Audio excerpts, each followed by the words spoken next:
Good morning, everyone.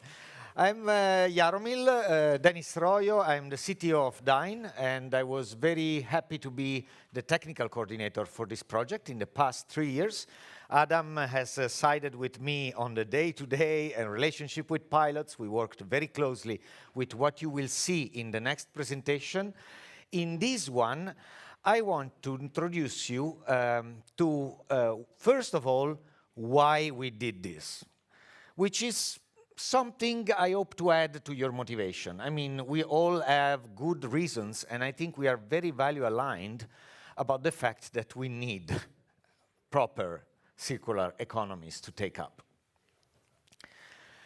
Where we come from is another European project. So my institution, it's very small, and we are like a community-based hacker club, basically, that flourished as a research institution and activist institution with the European Commission in 2 or 3 past projects that you can see on our webpage.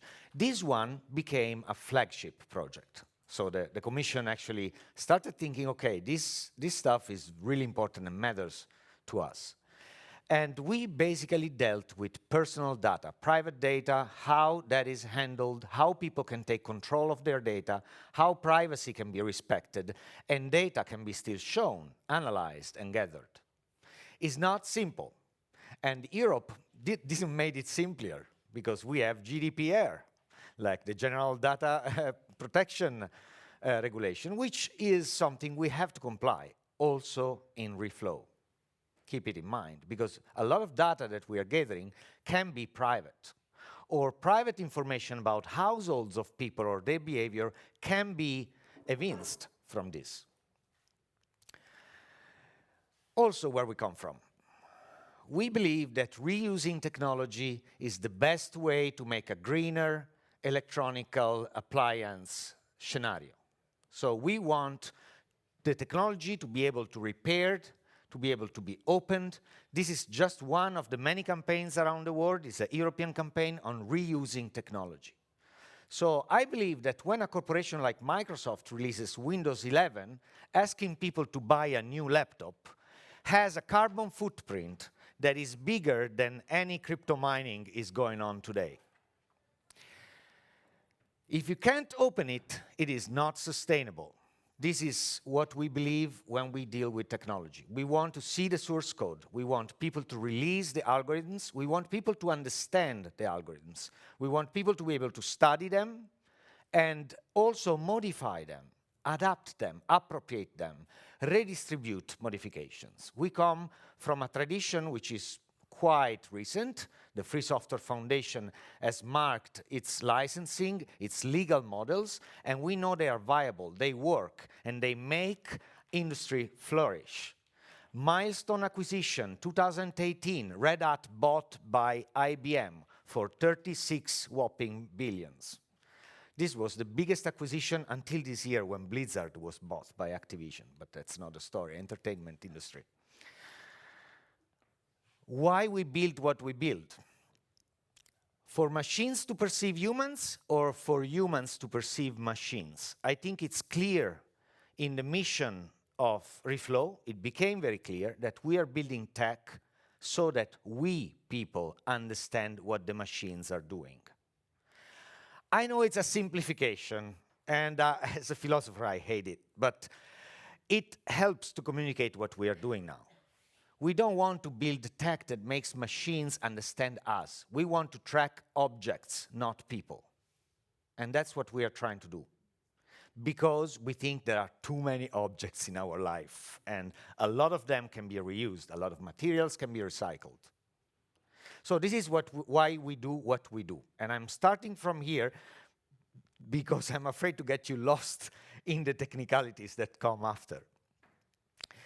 I give you another perspective on the technology we are developing, which is an historical perspective. Let's say we can divide history in 3 phases and identify the one we are now in the 3rd that you see.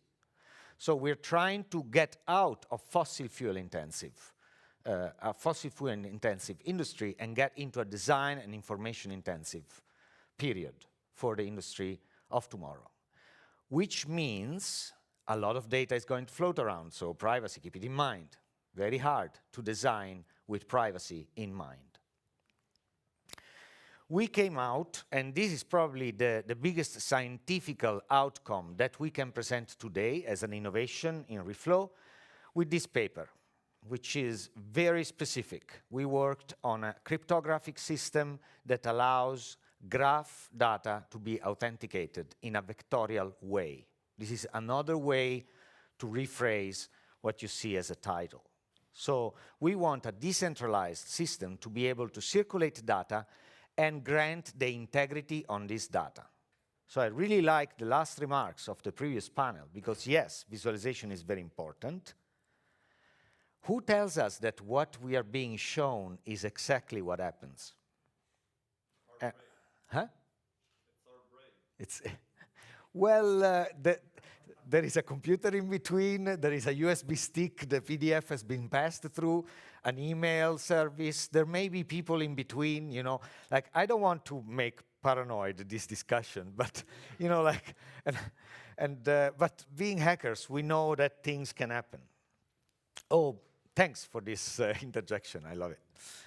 So, I am not going to show you all the very complex transformations that we do with data. You can find it all in the paper. It's a preprint. It's free to download. Just know that this cryptographic system is based on one that we developed in Decode that made Facebook acqui-hire 4 of our colleagues for Libra, which then was stopped for regulation. So it's sort of hot crypto, what we are talking about. And I'm not going to explain you how this cryptographic model works in all the 3 steps. I'm just going to say that I'm very proud. We probably made the first mathematical paper that has almost more Greek words than English in the body. So, but what is really the Reflow OS? Digital Product Passport is a GDPR compliancy system, so we need to be GDPR compliant. As a mission, what we need to do is a track and trace, which is also a technical term in graph theory. We need to track and trace all the flow of information. And with the help of Adam, I'm going to show you how this applies really to the Reflow OS architecture. I'm sure you're familiar with track and trace, because with the syndemic disaster that we lived through, basically we know that track and trace is important for people. Now we are talking about materials. Still, privacy issues are in there. And we want to make it compliant with EU standards. So we researched and we keep our eyes open, our eyes peeled for the new standards that are coming out about data distribution in Europe. For instance, the Feeware project is producing his Feeware Hub Orion software that now many smart cities are looking into installing it. So we look into how to integrate this stuff and also how to run it on your own premises. Decentralization means that, also sovereignty for our own infrastructure. How we do that, and this is a design approach, is a design-intensive approach. From the beginning of Reflow, we dare to say that we are going to build a logistics system. You can also see it as that. Our system can also run a supermarket, probably. A logistics system that is based on this paradigm. You can read a lot about it. Wikipedia has a page that is quite complete about it. It's a resource event agent paradigm. We are not going to do databases with tables. We are going to do graph data visualization, and everything in this is a resource, an event, or an agent.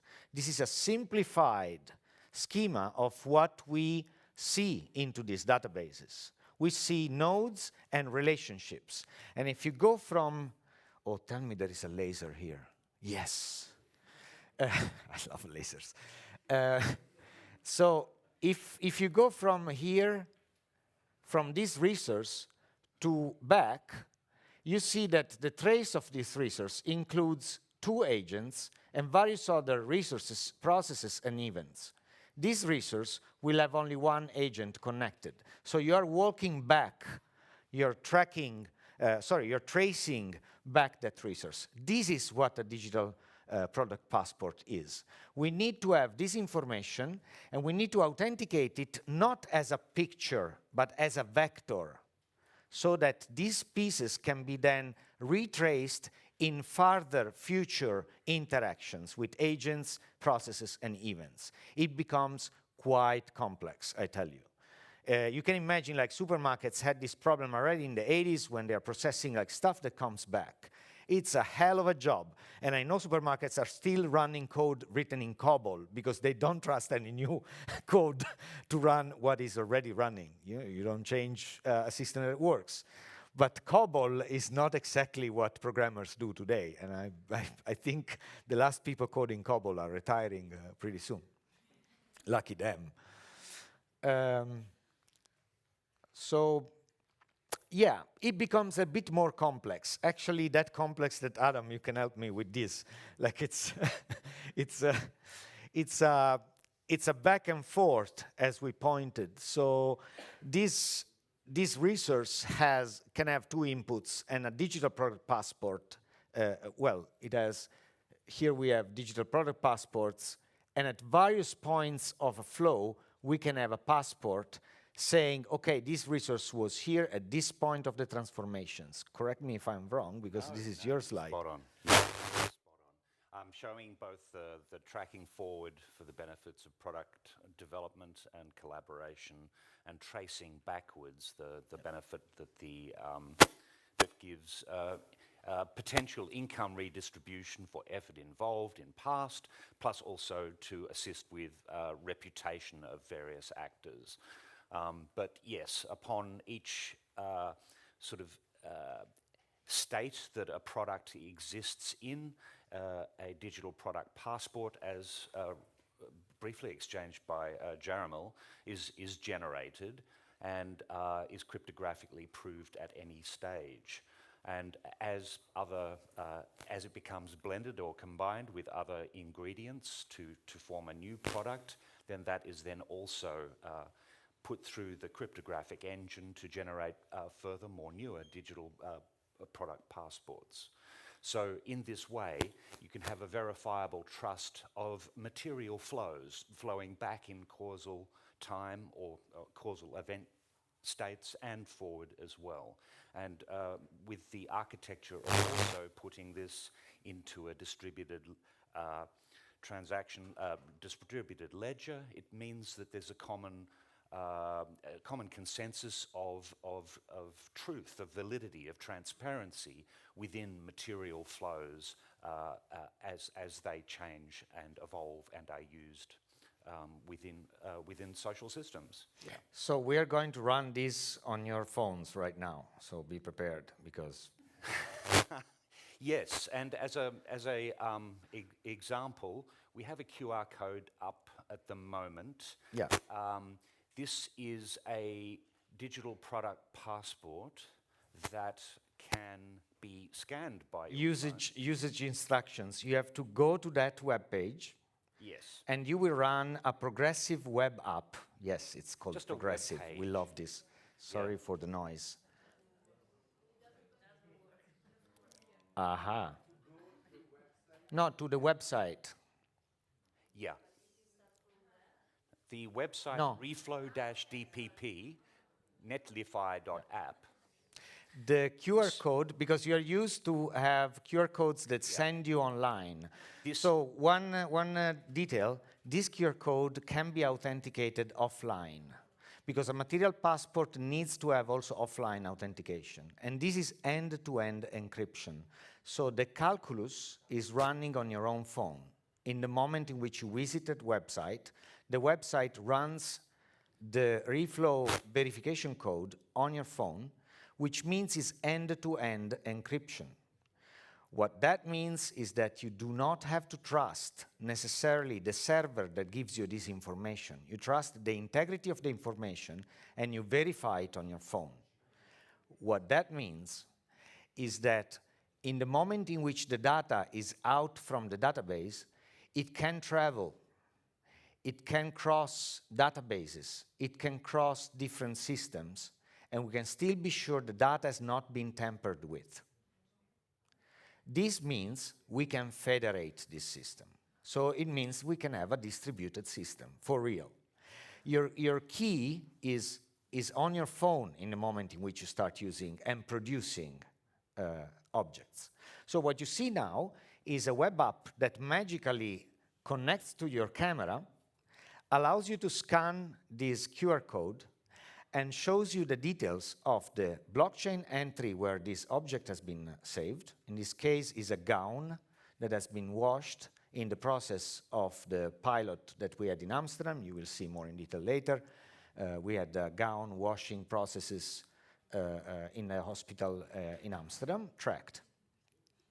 You can scan this, and you will see also, if you click on the value flows information, quite long list of information, which is JSON row shown information about this object, when has been washed and where. This can be visualized in various ways. You're seeing the raw data. Why is it at this stage? Because this is one pilot, it could be another pilot, but every single system needs to be analyzed, and we need to make an ad hoc version of this for every single tracking system. So you need a Reflow project for doing one of these? No. With the stack we have, with Reflow OS, it took, how long did it took, Puria? How long did you take to make this app? 2 days, yeah. With or without going out in the evening? Yeah, having fun in between. So. Because we care about developer experience as well. So that's the stack that we are offering, is we want to make it very easy, open source, and easy to adapt to your own case. We are not offering a blank solution. We are not offering you a framework to install and run and then ask us how it works. We are offering you code that can be adapted and easily done. The architecture. So there are some servers behind. So please, Adam, help me to illustrate this a bit better. Yeah, okay.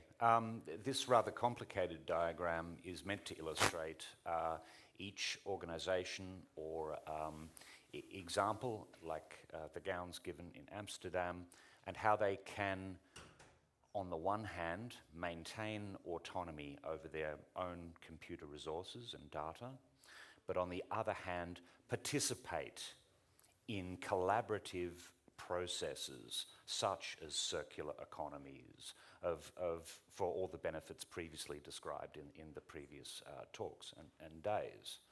So the network topology of communication, the way that this can be achieved is through a topology called federation, which allows autonomous units to computer resources to talk to each other in a standardized fashion.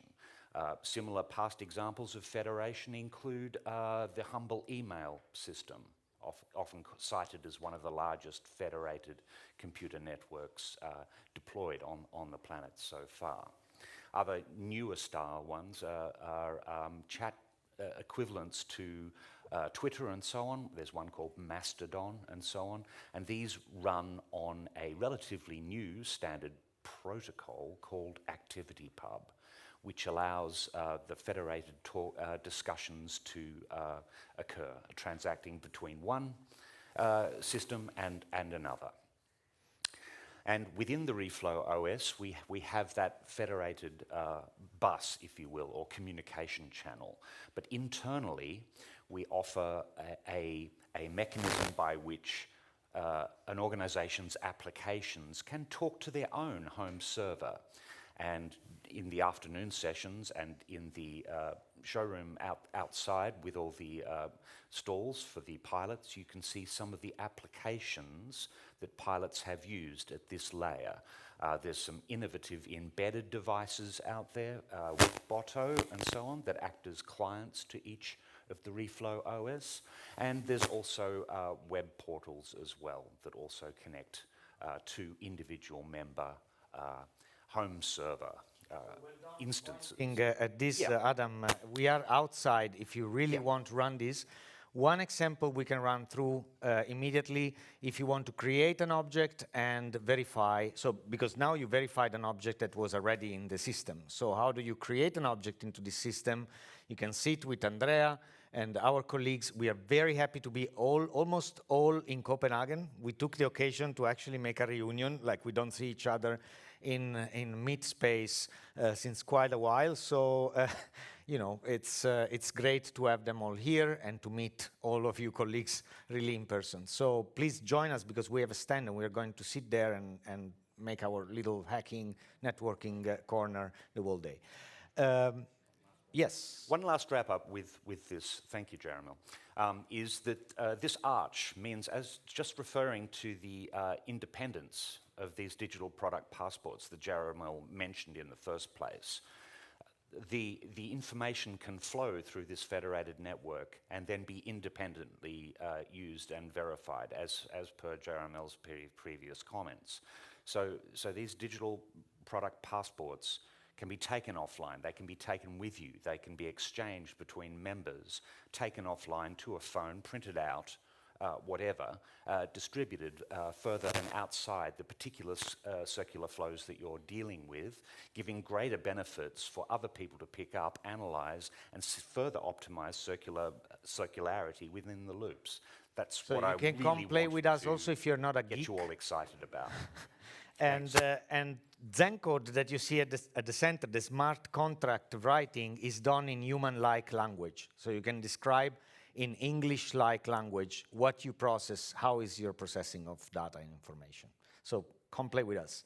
I like to finish this section in the program. We are a bit late, but you know, on time with being late, with Florian Schneider, who is a professor at Trondheim Arts Academy and head of department there.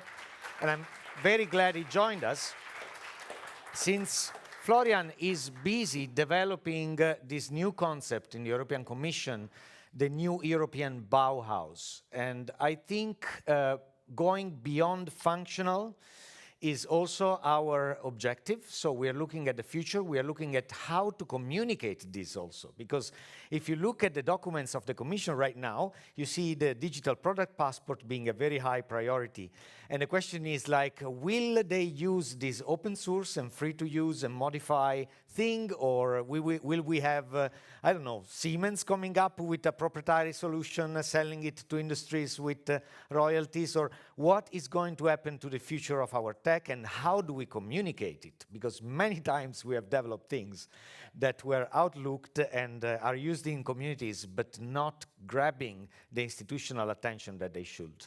So what is the future of this? No, I mean, thank you very much. But I have to make a little disclaimer. Please. Here. I mean, I'm professor at NTNU, which is the largest Norwegian university, and we heard this morning already that there is some regulatory piloting from the Norwegian government when it comes to sustainability. NTNU has turned sustainability into its main overall strategy of one university. How do we become one university?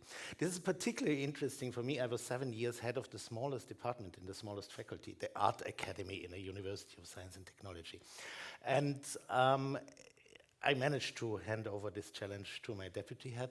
And since a couple of months, I have the great pleasure to develop a strategy for the university, how to integrate the cultural and creative and artistic sectors and industries into this strategy, how to bridge the worlds between art and technology and art and culture and science and technology, and also how do we operate as a technical university that covers all the subsectors of the creative industries with this challenge of sustainability as it is announced, as it was announced a little bit more than 1.5 years ago by the President of the European Commission in her State of the Union speech. And the goal is to link the three layers of sustainability, aesthetics, and inclusion. And this is really something where I felt called, or I thought, okay, this is the chance. Where also not only with the capacities that we have in our university, but also with the networks that we have been building over the last 2-3 decades. And Dine and Charamel and also Adam, I mean, we know each other since more than 20 years, and we have been through so many different projects where it was about connecting art and new technologies. So I think we're in a very, very interesting situation. And I mean, also connecting the two panels, these two panels this morning, I think we are in a situation, I mean, this is not very original now. I mean, you hear it here and then by many, many people who compare this situation as a kind of new Renaissance situation. Yeah? But I think we have to be more precise. We have to look at the Renaissance workshop and how did the really groundbreaking disruptive innovation happen back then. Yeah? And it was basically the combination of two major innovations. It was double bookkeeping, which allowed the Medici to work on several architectural projects parallel, because they knew how much did we spend in Venice, how much did we spend in Florence, we can compare, and perspectival drawing. So, which allowed architects not to rely on the proprietary knowledge of the architect, who could only, I mean, hand over his incredibly ambitious visions of a Gothic dome. The only one who could legitimately inherit this was the son. So you had these dynasties of architects, who were building never finished Gothic cathedrals. Yeah. So the Renaissance really cut through this by establishing a completely different way of knowledge production. And I mean, I think the analogies are obvious at hand when it comes to the technology. I mean, of course, distributed ledger technology, I mean, allows us to work with further decentralized and authenticated transactions that are fully trusted, encrypted, and protected. This is absolutely awesome. The question is, how do we not only communicate the outcomes of these projects and these research? It's not only about a little bit more advanced dissemination strategy. The question is, how do we use these technological innovations in order to do radically different projects that are not reducing the complexity of these circular economies and circular challenges, but embrace the complexity and push it further. And this requires from us completely new, a new repository of narrative strategies. We can no longer, and this is what I call circular aesthetics, we can no longer continue in the fashion of kind of linear representation, between identities and their representation in novels or Hollywood movies and so on and so forth. So how can we create a new kind of perspectivity that is able to catch the complexity of circular processes? I think this is an awesome challenge, and but we also need completely new alliances and ways of working together, as Hanne explained to us in the morning. Yeah, Interdisciplinarity is key. A radically new understanding what it means to make something new, against the background of a circular economy that is not based on a kind of colonial model of innovation, where it's all about grabbing new land and conquering new territories. No, we have to use and reuse what we have. Yeah, this is very important. For example, also in the field of contemporary art. Yeah, I mean, one could argue there are enough artworks. Why do you constantly have to make new ones? Yeah, I just talked to a colleague in our architecture department. He said, I'm educating the first generation of students who will never again be obsessed with building new buildings. Yeah, so what does this mean in terms of ethics, in terms of aesthetics, and in terms of innovation? This is a question definitely also for the technology and for artists. Thank you, Florian. I believe we filled our slot, correct me if I'm wrong, and really, please come talk to us because we are here the whole day and we are very happy to be. And I hope that there will be a follow-up to Reflow, both like acknowledged, really, like the opportunities that we are leveraging, you will see in the pilot presentations by the Commission, and as well a follow-up in the direction of involving arts with the technology, science, and business aspects, because I think that to communicate this and to graft it into the vision of a new European Bauhaus, which I'm also very attracted to graft it into this vision of sustainability, access and aesthetic and inclusion, we need to open up the interdisciplinary. What we have seen in Reflow was already quite interdisciplinary. It can get even more interdisciplinary by its growth. So thanks very much.